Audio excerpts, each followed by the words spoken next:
আসসালামু আলাইকুম, কি অবস্থা সবার? বিগত লেকচারগুলোতে আমরা জৈব যৌগ কি এবং জৈব যৌগের শ্রেণীবিভাগ সম্পর্কে পড়ালেখা করেছিলাম। এই ভিডিওতে আমরা অ্যালকেন নিয়ে যাত্রা শুরু করব। ফার্স্টে আমরা অ্যালকেনের প্রিপারেশন নিয়ে পড়ালেখা করব। তো চলো শুরু করা যাক।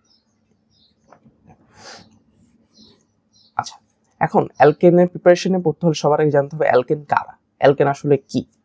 আমরা সাধারণত জানি যে যাদের CH2N +2 এই সাধারণ সংকেত আছে তাদেরকে আমরা কি বলি? অ্যালকেন বলি। তাদেরকে আমরা অ্যালকেন হিসেবে চিনি।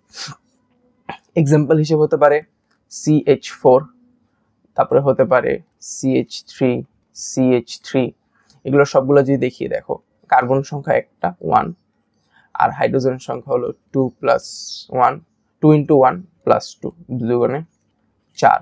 এখানে কত দেখো 6টা C2H6 মানে কত? কার্বন সংখ্যা 2টা, তাহলে হাইড্রোজেন সংখ্যা হলো 2 × 2 + 2 দুগুণে 4 + 2 = কত? 6। অর্থাৎ এই সাধারণ সংখ্যা যাদের আছে তাদেরকে আমরা কি বলি? অ্যালকেন হিসেবে চিনি। ওকে, তাহলে এবার আসো কিভাবে অ্যালকেন প্রিপেয়ার করা যায়। প্রথম যে পদ্ধতি সেটাকে আমরা বলবো হলো ডিকার্বক্সিলেশন। এখন কেমিস্ট্রিতে স্পেসিফিক্যালি যদি বলি, অর্গানিক পড়ার বেলায় বিক্রিয়ার নামটা খুবই গুরুত্বপূর্ণ। কারণ হলো বিক্রিয়ার নামের উপরেই লুকায় আছে বিক্রিয়ার মেকানিজমটা কিরূপ হবে। ঠিক আছে, তাহলে আমরা একটু দেখি। ডিকার্বক্সিলেশন, কোনো বিক্রিয়ার আগে ডি মানে হলো কি? ফার্স্টে ডি যদি অ্যাড হয়ে থাকে, ডি মানে হলো বাদ দেওয়া। ডি মানে হয় কি? বাদ দেওয়া। তাহলে কিছু একটা বাদ দিতে হবে। এখন কি বাদ দিব? কার্বক্সিলেশন। আমি যদি এই বিক্রিয়ায় এই যে COO এই মূলকটা, অথবা আমি যদি বলি সোজা কথা কার্বন ডাইঅক্সাইড, এটাকে যদি বাদ দেয়া, এটাকে যদি আমরা বাদ দেই তাহলে যেটা পাবো হলো ডি মানে বাদ দেওয়া, কার্বক্সিলেশন মানে হলো এই মূলকটাকে বাদ দেওয়া। তাহলে ডিকার্বক্সিলেশন মানে হলো টোটালি এই মূলকটাকে বাদ দিয়ে দিব। অর্থাৎ এই বিক্রিয়ায় যেই মেকানিজমটা সেটা হলো এই মেকানিজমে আমরা এই মূলকটাকে সরায় ফেলবো, সরায় আমাদের অ্যালকেন তৈরি করব। তাহলে দেখো এটা তৈরি করার জন্য আমাদের কি লাগবে? এটা তৈরি করার জন্য ফার্স্টে আমাদের লাগবে হলো একটা ফ্যাটি অ্যাসিড। ফ্যাটি অ্যাসিডের লবণ ধরলাম, একটা ফ্যাটি অ্যাসিডের লবণ হলো CH3COONA, এটা হলো একটা ফ্যাটি অ্যাসিডের লবণ। এখন এই ফ্যাটি অ্যাসিডের লবণের সাথে আমরা কার বিক্রিয়া করব? এই ফ্যাটি অ্যাসিডের লবণের সাথে আমরা বিক্রিয়া করব হলো সোডা লাইমের। এখন আবার সোডা লাইম জিনিসটা কি একটু বুঝি। দেখো এই যে এটাকে বলে হলো সোডা লাইম। এটা কি? এটা হলো সোডা লাইম। Soda lime. এখন কথা হলো সোডা লাইম কাকে বলে? সোডা লাইম হলো আমি যদি সোডিয়াম হাইড্রোক্সাইডের সাথে যদি ক্যালসিয়াম অক্সাইডের মিক্সচার ঘটাই তাহলে যেটা পাবো সেটা হলো আমাদের সোডা লাইম। ওকে, এখন সোডা লাইমটা কেন ইউজ করা হয় সেটা আমরা বলবো একটু পরে, আগে একটু দেখি বিক্রিয়ার মেকানিজমটা। তাহলে এখন যেটা ঘটবে সেটা হলো কি, এখানে কার্বক্সিলেশন অর্থাৎ কার্বক্সিল গ্রুপটা বাদ যাবে। অর্থাৎ এই যে মূলকটা এটাকে বাদ দিব, অর্থাৎ এটা বিক্রিয়ায় আলাদা হয়ে আসবে COO। এটাকে যদি আর একটু সুন্দর করে লিখি তাহলে কার্বন ডাইঅক্সাইডের মতো একটা জিনিস পাবো। কিন্তু কথা হলো যে কার্বন ডাইঅক্সাইড তো একা বিক্রিয়া করে না। এখন কার্বন ডাইঅক্সাইড কি করে? কার্বনেট মানে আয়ন আকারে বিক্রিয়া করে। তাহলে কিভাবে? যৌগমূলক আকারে বিক্রিয়া করে। তাহলে যৌগমূলকটা কি? এই যে এখানের অক্সিজেনের সাথে এটা যুক্ত হবে, যুক্ত হয়ে কি ফর্ম করবে? CO2-। এই যে CO2- ফর্ম করবে, CO3 2-। এটার সাথে এখন কার বিক্রিয়া ঘটবে সেটা আমরা বুঝি। দেখো আমরা কি জানি, একটি বিক্রিয়া পাত্রে যদি অ্যাসিড এবং ক্ষার একই সাথে অবস্থান করে তাহলে যেটা হবে সেটা হলো যে এদের মধ্যে বিক্রিয়া হওয়ার সম্ভাবনা বেশি হয়। তাহলে দেখো আমি যদি দেখি এখানে, দেখো এখানে এটা কি একটা অ্যাসিডিক, এটা কি অ্যাসিডিক, নেচারে কি অ্যাসিডিক। কিন্তু আর এখানে দেখো সোডিয়াম, এটা কি নেচারে হলো বেসিক। এখন এরা দুইজনই একই বিক্রিয়া পাত্রে অবস্থান করতেছে, তাহলে এদের মধ্যে বিক্রিয়া হওয়ার চান্সেস অনেক বেশি। তাহলে এরা দুইজন মিক্স হবে, মিক্স হয়ে যেটা ফর্ম করবে সেটা হলো সোডিয়াম কার্বনেট। অর্থাৎ আমার এই বিক্রিয়ার প্রথম উৎপাদ হলো সোডিয়াম কার্বনেট। ক্লিয়ার? তাহলে দেখো আমরা একটু বুঝি এখানে আর তাহলে কি কি বাদ দিয়ে গেল। দেখো এইটা চলে গেছে, এটাও চলে গেল, এইটুকু চলে গেছে। এইখানে দেখো জাস্ট একটা হাইড্রোজেন রয়ে গেছে আর এখানে একটা CH3। তাহলে এরা পরস্পরের সাথে যুক্ত হবে, পরস্পরের সাথে যুক্ত হয়ে CH4 বা মিথেন তৈরি করবে। মিথেন তৈরি করবে। ক্লিয়ার? তো এই বিক্রিয়া কি করতে পারবো আমরা? এই বিক্রিয়া আমরা অ্যালকেন প্রস্তুত করতে পারবো কিভাবে? COO বা কার্বন ডাইঅক্সাইড বাদ দেওয়ার মাধ্যমে। আর এই বিক্রিয়ার নাম কি? বিক্রিয়ার নাম হলো ডিকার্বক্সিলেশন। এখন কথা হলো যে আমি এখানে সোডা লাইমই কেন ইউজ করলাম? আমি তো সোডিয়াম হাইড্রোক্সাইড ইউজ করতে পারতাম। সোডা লাইম ইউজ করার উদ্দেশ্যটা হলো যে আমার পর্যাপ্ত পরিমাণ যাতে কার্বন ডাইঅক্সাইড তৈরি হয় এবং আমার মেইন উৎপাদ যেটা, আমাদের মেইন উৎপাদটা কি? আমাদের মেইন উৎপাদ হলো অ্যালকেন। অ্যালকেনটা যাতে নির্বিঘ্নভাবে তৈরি হতে পারে, তাহলে মেইন উৎপাদ তখন হয়ে যাবে হলো সোডিয়াম কার্বনেট। আমরা তো মেইন উৎপাদ সোডিয়াম কার্বনেট চাই না, মেইন উৎপাদ হিসেবে চাই অ্যালকেনকে। এই পুরো জিনিসটা কন্ট্রোল করার জন্য আমরা কি ইউজ করি? সোডা লাইমটাকে ইউজ করি। ক্লিয়ার? ওকে, এবার আসো পরবর্তী প্রক্রিয়া। এই প্রক্রিয়ার নাম কি? উডস বিক্রিয়া। উডস বিক্রিয়াটা করার জন্য কি করতে হবে? উডস বিক্রিয়া করার জন্য আমাদের নিতে হবে একটা অ্যালকাইল হ্যালাইড। ধরো একটা এক্সাম্পল, অ্যালকাইল হ্যালাইড নিলাম CH3I, এটা একটা অ্যালকাইল হ্যালাইড। আচ্ছা, অ্যালকাইল হ্যালাইড জিনিসটা কি? অ্যালকাইল হ্যালাইড আমরা সামনে পড়বো, বাট এখানে জাস্ট একটু বুঝি। অ্যালকাইল হ্যালাইড হলো অ্যালকাইল মূলক। যেটা অ্যালকাইল মূলক কি? অ্যালকেন থেকে যদি আমি একটি হাইড্রোজেন অপসারণ করি তাহলে যে মূলকটা তৈরি হয় সেটা হলো অ্যালকাইল মূলক। ধরো আমি মিথেন নিলাম, মিথেন থেকে যদি আমি একটা মূলক বাদ দিয়ে দিই, মানে একটা হাইড্রোজেন বাদ দিয়ে দিই, তাহলে যে মূলকটা ফর্ম করবে সেটা হলো এই মূলকটা। এটা হলো আমার অ্যালকাইল মূলক। অ্যালকাইল মূলক অর্থাৎ আমি যদি এখান থেকে একটা হাইড্রোজেন অপসারণ করি তাহলে যে মূলকটা ফর্ম করবে সেটাকে আমরা কি বলি? অ্যালকাইল মূলক। ক্লিয়ার? সো এটার সাথে যখন আমি হ্যালোজেন গ্রুপের মানে মৌল যুক্ত করব, হ্যালোজেন গ্রুপ এক্স, এক্স বলতে যাদের বোঝায় সেটা হলো fluorine, chlorine, bromine, iodine etcetera. তো এদের সাথে যখন এই অ্যালকাইল মূলকের সাথে যে হ্যালোজেন গ্রুপ যুক্ত করব তখন যেটা পাওয়া যাবে সেটা হলো আমাদের অ্যালকাইল হ্যালাইড। এখন কথা হলো যে জৈব যৌগে সাধারণত ফ্লোরিন থাকে না, ফ্লোরিন যুক্ত যৌগ থাকে না, মূলত এই তিনটাই ব্যবহৃত হয়। তাহলে আসো এখন আমরা এই অ্যালকাইল হ্যালাইডের সাথে কার বিক্রিয়া করব? ধাতব সোডিয়ামের বিক্রিয়া করব। ধাতব সোডিয়ামটা কি? সোডিয়াম। ধরো দুইটা সোডিয়াম নিলাম, তাহলে ধাতব সোডিয়ামের সাথে বিক্রিয়া করলে যেটা হবে, দেখো আমরা কি জানি? পর্যায় সারণী আমরা পড়ছি। পর্যায় সারণীতে কি পড়ছিলাম? দেখো পর্যায় সারণীতে এটা পর্যায় সারণী অনুযায়ী এটা কি একটা অধাতু আর এটা কি একটা ধাতু। আর আমরা কি জানি?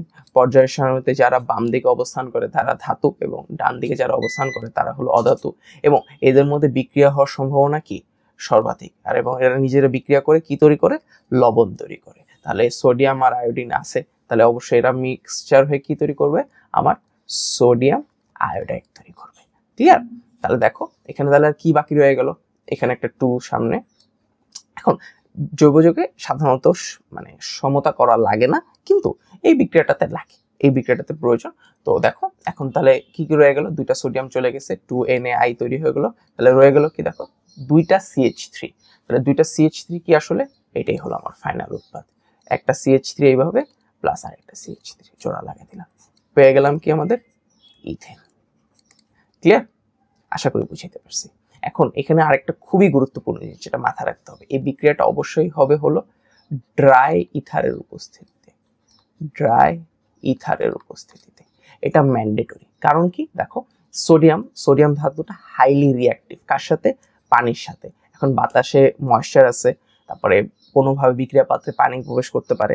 সো এটার সাথে বিক্রিয়া করার কারণে যদি আমার কোনো দুর্ঘটনা না ঘটে, সেই কারণে আমরা কি ইউজ করি? সেই কারণে আমরা ড্রাই ইথারটাকে ইউজ করি, যাতে একটা শুষ্ক এনভায়রনমেন্টে বিক্রিয়াটা সম্পন্ন হয়। ক্লিয়ার? ওকে, তো গেল আমাদের আরেকটা পদ্ধতি গেল। এবার আসলে নেক্সট প্রসিজার, এবার কি? গ্রিগনার্ড বিকারকের মাধ্যমে। আচ্ছা, গ্রিগনার্ড বিকারকটা কি? গ্রিগনার্ড বিকারকের একটা সাধারণ সংকেত হলো RMgX। এটা কি? আমরা গ্রিগনার্ড বিকারক, আমরা অ্যালকাইল হ্যালাইড পড়ার টাইমে গ্রিগনার্ড বিকারকের প্রিপারেশনটা দেখবো। এখানে আমরা জাস্ট প্রিপারেশনটা দেখলাম না। গ্রিগনার্ড বিকারকটাকে জাস্ট চিনে রাখি। গ্রিগনার্ড বিকারকটা হলো RMgX, অর্থাৎ আরটা কি? আরটা ছিল ওই যে আমি একটু আগে দেখালাম যেটা, সেটা হলো যে এটা কি? একটা অ্যালকাইল মূলক,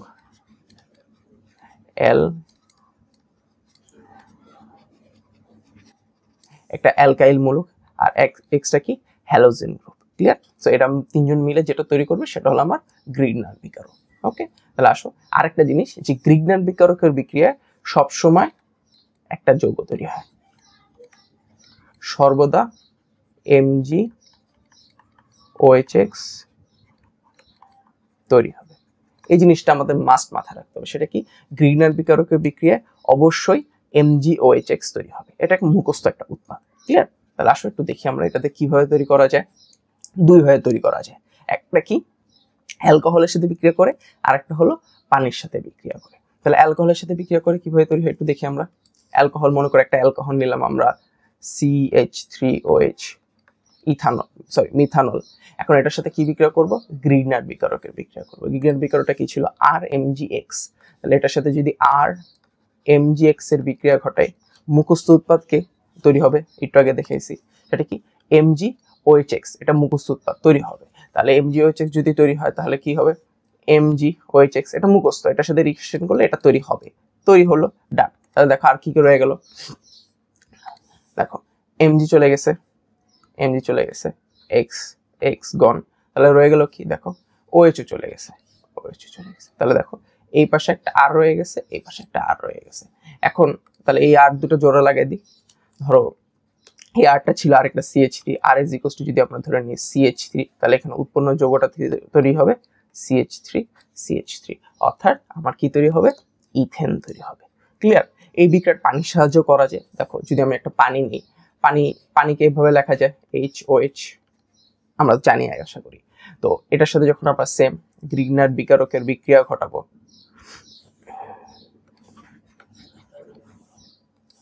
গ্রিগনার বিকারকের বিক্রিয়া লিখলাম RMgX। এখন গ্রিগনার বিকারকের সাথে বিক্রিয়া ঘটাবো, তাহলে কি মুখস্থ উৎপাদ আমাদের কি MgOHX তৈরি হবে। তাহলে দেখো বাদ দিয়ে আমরা কি কি বাদ গেল, MgX চলে যাবে, OH চলে যাবে, তাহলে রয়ে গেল কি আর একটা H। আরটা কি মাত্র বলছিলাম অ্যালকাইল মূলক। অ্যালকাইল মূলক থেকে কি একটা হাইড্রোজেন সরে যায়, যার কারণে তো এটা অ্যালকাইল মূলক হয়। তাহলে এখন যদি একটা হাইড্রোজেন জোড়া লাগিয়ে দিই, তাহলে কি আমাদের মিথেন পেয়ে যাব, CH4 মিথেন। ক্লিয়ার? ওকে, ডান গেল। এবার আসি পরের বিক্রিয়া, এটা কি? ক্লিমেনসেন বিজারণ। এই বিজারণ প্রক্রিয়াটা তৈরি করার জন্য, বিজারণ মানে কি? অর্গানিকে আমি যদি জায়মান অক্সিজেন যুক্ত করি তখন সেটাকে বোঝায় হলো জারণ। সেটা কি বলে? জারণ। আর আমি যদি জায়মান হাইড্রোজেন যুক্ত করি তাহলে সেটাকে বলা হলো বিজারণ। অর্থাৎ কেমিস্ট্রি বলতে স্পেসিফিক্যালি বলি, অর্গানিকে জায়মান হাইড্রোজেন যুক্ত করা মানে কি? জারণ। আর জায়মান অক্সিজেন যুক্ত করা মানে জারণ, এবং জায়মান হাইড্রোজেন যুক্ত করা মানে কি? বিজারণ। তাহলে ক্লিমেনসেন বিজারণ মানে কি? এটা অ্যালডিহাইড বা কিটোনের সাথে আমরা কি জায়মান হাইড্রোজেনে যুক্ত করব, সেটাই হবে আমাদের ক্লিমেনসেন বিজারণ প্রক্রিয়াটা। এখন দেখো আমি জায়মান হাইড্রোজেন যদি আমি তৈরি করতে চাই, জায়মান হাইড্রোজেন তো এমনি তৈরি হবে না, এটা তো কোনো একটা প্রক্রিয়ার মাধ্যমে তৈরি করতে হবে। তাহলে কিভাবে তৈরি করব? সেটার জন্য আমাদের লাগবে হলো জিঙ্ক অ্যামালগাম। এই যে জিঙ্ক Hg, এটাকে কি বলি আমরা? Zinc amalgam. এটার নাম হলো জিঙ্ক অ্যামালগাম। এখন আমরা জিঙ্ক অ্যামালগামের সাথে যখন আমরা HCl এর বিক্রিয়া করব, তাহলে যেটা তৈরি হবে ZnCl2 প্লাস জায়মান হাইড্রোজেন। অর্থাৎ এই বিক্রিয়া ঘটানোর মাধ্যমে আমি কি তৈরি করতে পারবো? জায়মান হাইড্রোজেন তৈরি করতে পারবো। অর্থাৎ এবার আমি যদি নিই অ্যালডিহাইড নিয়ে একটা, ধরো একটা অ্যালডিহাইড নিলাম CH3CHO, অ্যালডিহাইডের সাথে কার বিক্রিয়া ঘটাবো? জায়মান হাইড্রোজেনের বিক্রিয়া ঘটাবো। এখন জায়মান হাইড্রোজেন কোথায় তৈরি হবে? আমাদের এই উপরে লিখে দিতে হবে। সেটা কি? এই যে জিঙ্ক অ্যামালগাম আর হলো HCl। ক্লিয়ার? এটা জাস্ট লিখে দিলে হয়ে যাবে, তাহলে আমি বুঝতে পারবো যে এটার বিক্রিয়ার কারণে আমার জায়মান হাইড্রোজেনটা তৈরি হয়েছে। ওকে, তাহলে এখন কি তৈরি হবে? দেখো বিজারণ যেহেতু বলে রাখছি, ফার্স্টে কি তৈরি হবে। আর আরেকটা কথা, বিজারণ প্রক্রিয়া অবশ্যই কি তৈরি হয়? অ্যালডিহাইড বা কিটোনের বিজারণ সবসময় পানি অপসারিত হয়। তাহলে এখান থেকে কি অপসারিত হবে? পানি অপসারিত হবে। তাহলে একটা পানি চলে গেল, তাহলে পানি অপসারিত হলে দেখো কোন ভাবে পানিটা গেল দেখি। এখানে দেখো এখানে H আছে, O আছে, আর একটা পানি গঠনের জন্য আরেকটা হাইড্রোজেন দরকার, এটা জায়মান হাইড্রোজেন থেকে আমি পাইছি, হয়ে গেল পানি। তাহলে দেখো রয়ে গেল কি কি দেখি, এখানে একটা কার্বন রয়ে গেছে আর এখানে একটা CH3 রয়ে গেছে। তাহলে লিখি CH3 আর একটা কার্বন। এখন দরকার কি? আরো 3টা হাইড্রোজেন দরকার। এই 3টা হাইড্রোজেন আমাদের কে দিবে? আমাদের জায়মান হাইড্রোজেন দিবে। তাহলে এটা যুক্ত করে দিলাম, হয়ে গেল আমাদের ইথেন। আশা করি বুঝাইতে পারছি। ওকে, আরেকটা কি, এবার যদি আমরা কিটোন নেই, অ্যালডিহাইড কিটোন কি, এগুলো নিয়ে টেনশনে কিছু না, আমরা এগুলো নিয়ে আবার পরবর্তী লেকচারগুলোতে পড়বো। এখন জাস্ট আমরা অ্যালকেনের জন্য যতটুকু দরকার ততটুকুই পড়তেছি।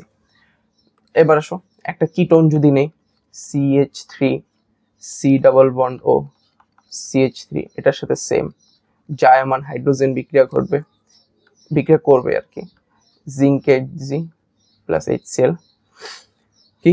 আবার দেখো পানি অপসারিত হবে, তাহলে পানি অপসারিত হওয়ার জন্য ও চলে যাবে, হাইড্রোজেন দিবে, তাহলে এখানে কার্বনের হাত ফাঁকা থেকে যাবে, সি কার্বনের হাত ফাঁকা CH3, কয়টা হাইড্রোজেন যুক্ত হবে, 3টা হাইড্রোজেন যুক্ত হবে, হয়ে গেল আমাদের প্রোপেন।